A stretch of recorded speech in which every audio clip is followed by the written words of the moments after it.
Hey everyone, welcome back to Coffeesodes. This is episode 21. I'm Kelly. I'm Josh, and we are going deep into some cool stuff today. Always ready to dive in. Physics-informed deep learning for traffic state estimation, using AI to understand traffic. For anyone who wants to look more into the research itself, check out the episode description. We got links there.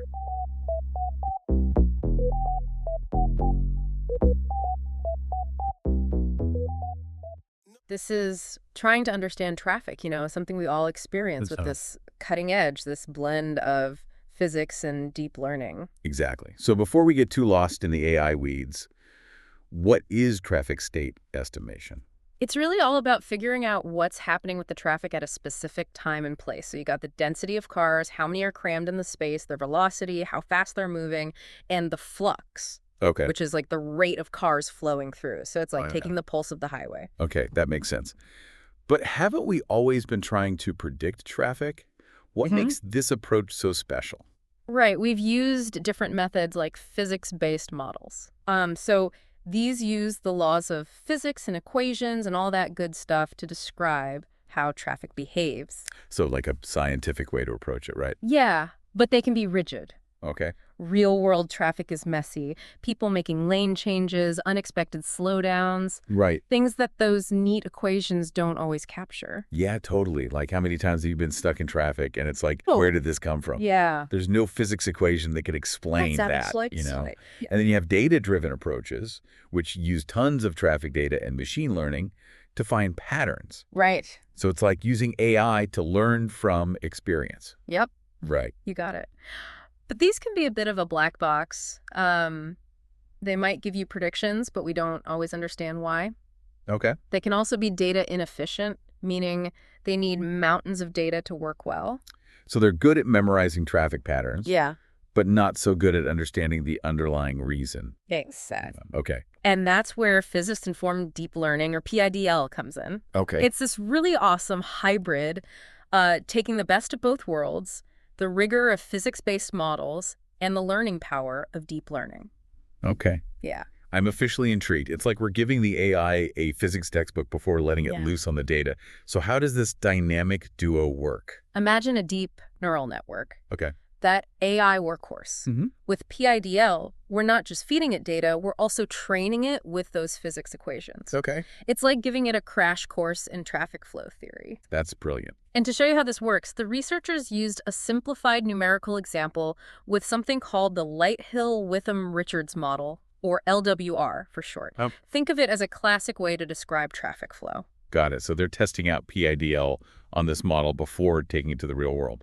Exactly. And even with limited data from virtual loop detectors, those sensors in the road, PIDL was able to estimate traffic density and velocity accurately. Wow, that's impressive. So even with limited information, it's able to like fill in the gaps using physics. Yeah, but what's even cooler is that the model doesn't just use those physics equations, it actually learns the parameters of those equations. Hold on. It's learning the rules as it goes. Right. That's next level. It's like refining its understanding of traffic physics with each calculation. But of course, a simple model is one thing. Real-world traffic is a whole other beast. So researchers put PIDL to the test using the NGSIM dataset. Okay, time for the real-world challenge. What is this NGSIM dataset? It's this treasure trove of real traffic data collected from a highway in California. Okay. Think details on vehicle positions, speeds, lane changes. Okay. All captured at high frequency. It's like the gold standard for testing traffic models. So no more virtual loop detectors and simplified scenarios. Right. This is PIDL facing rush hour in the real world. What happened? It crushed it. They tested various PIDL models against those traditional methods, like the extended Kalman filter, or EKF, and even against plain deep learning models. And guess what? PIDL took the trophy. It did. Especially when the data was limited, PIDL consistently outperformed the others. Remember how we talked about data efficiency being a challenge for those purely data-driven models? Yeah. PIDL seems to have solved that. It's like having a superpowered traffic prediction tool that doesn't need a ton of information to get things right.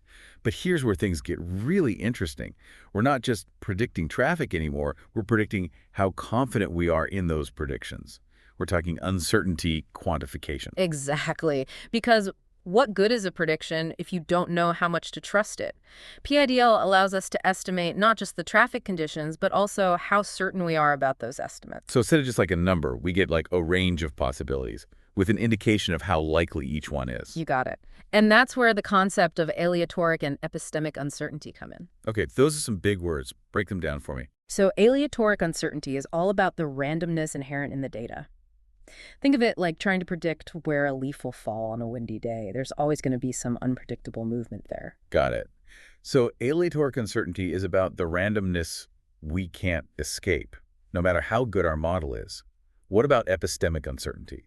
Epistemic uncertainty, on the other hand, comes from the limitations of our knowledge about the system. So it's the uncertainty that arises from the model itself, the assumptions we make, like trying to predict the weather without knowing all the atmospheric factors at play. So aleatoric is the randomness of the world, while epistemic is the uncertainty that comes from our limited understanding of it. Precisely. And the cool thing is PIDL helps us quantify both types of uncertainty.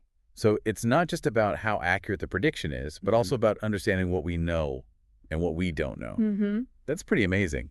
It is. And to tackle this uncertainty, researchers are exploring a bunch of different PIDL-based models, each with its own strengths and quirks. One popular approach uses physics-informed generative adversarial networks, or PhysGANs for short. PhysGANs. Those sound intense. What are those all about? They're basically a mashup of physics and deep learning, like the name suggests. They use a type of neural network called a generative adversarial network, or GAN. I've heard those. Those are like the AI artists, right? Generating new data based on what they've learned. Exactly. But here's the twist with PhysGANs. We're not just feeding them raw traffic data, we're also incorporating those all-important physics equations. So they're learning to create realistic traffic scenarios, but they're bound by the laws of physics. You got it. And that's super helpful for quantifying uncertainty. By incorporating physics, we're basically narrowing down the range of possible traffic situations. We're telling the GAN, hey, traffic has to obey these physics laws, so when you're creating new scenarios, stick to the rules. I like it. It's like giving those creative AI artists a rule book to keep them grounded in reality. Perfect analogy. Now, there are a few different types of PhysGANs, each with its own way of incorporating physics. You've got PIGAN, which adds the physics equations directly as a penalty to the GAN's learning process. A penalty, like it gets points deducted for breaking the laws of physics. Exactly. Right. But this can sometimes make the training a bit unstable, meaning the GAN might struggle to learn effectively. So it's a bit like a student who gets overwhelmed when they're given too many rules at once. That's a good way to put it. Then you have PIGAN, which feeds the physics equations directly into the discriminator part of the GAN. Remind me, what does the discriminator do again? Right, so in a GAN, you have two networks working against each other.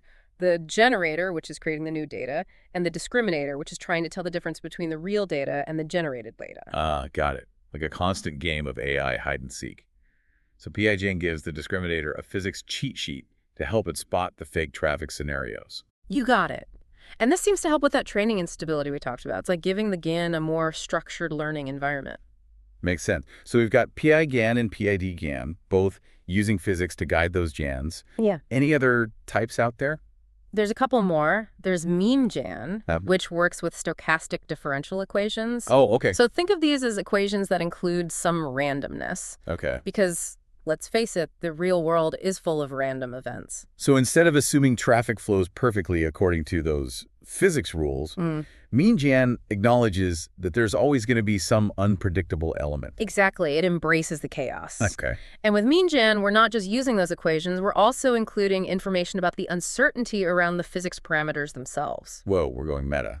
It's like we're learning about the uncertainty of the physics. It is. Okay. And this is really useful for uncertainty quantification because it considers both the randomness inherent in traffic, aleatoric, and the uncertainty in our understanding of it, epistemic. Okay, let's talk future. What's on the horizon for PIDL and traffic? One area is multi-scale traffic modeling. Okay. This is all about integrating data from different sources and scales, from how individual cars move to traffic patterns across entire cities. So it's like having a zoom lens on traffic, able to see the big picture and the small details at the same time. Exactly. And PIDL is perfect for this because it can handle this complex, multi-scale data and incorporate physics at different levels of detail. I can see how this would be super helpful for managing traffic in a complex city. Yeah. You've got cars, buses, bikes, pedestrians, traffic lights, all interacting. Precisely. Another challenge is learning about sudden changes in traffic patterns. Traffic flow isn't always smooth. You get shock waves, those stop-and-go waves that ripple through traffic. Oh, I know those all too well. It's like a mini traffic tsunami. A perfect description. And these sudden shifts can be tough for traditional models to predict, but PIDL, with its ability to learn complex relationships, might be able to give us more accurate predictions and insights into these changes. So it's like giving traffic managers a heads up about when and where these shock waves might form. That could be huge for reducing congestion and improving safety. Absolutely. Another promising direction is transfer learning. Okay. Imagine being able to adapt models from one city to another or from one type of road to another. So instead of training a new model for every single location, we could have a more general model that can be customized. Exactly. And PIDL's combination of physics and deep learning is ideal for this.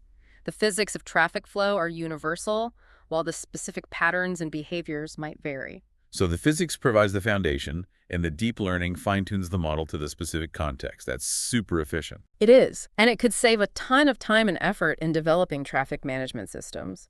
We also can't forget about the Internet of Things, or IoT. Ah, yes, the IoT connecting everything. How does that impact traffic? Imagine real-time data from connected cars, sensors, smartphones, even pedestrian tracking systems. Yeah. We'd have this incredible stream of data capturing the pulse of traffic like never before. It's like having a million eyes on the road, feeding information back to a central hub. A great way to put it. And PIDL is perfect for handling this amount of data, using physics to make sense of it all, and provide insights that can keep traffic flowing smoothly and safely. It's like having a super intelligent traffic conductor, coordinating all the moving parts. I love that analogy. So, to sum it all up, PIDL is offering a powerful new way to understand and manage traffic. It blends physics and AI to make more accurate predictions, figure out how certain we are about those predictions, and ultimately inform smarter traffic management systems. It's a field with a lot of potential. While PIDL has shown great promise, it's still a relatively new field. What kind of impact do you think it will have on the future of transportation? That's something to think about as you explore this fascinating world of physics-informed deep learning and its potential to revolutionize how we move. Thanks for joining us on this deep dive, and we'll see you next time on Coffeesodes.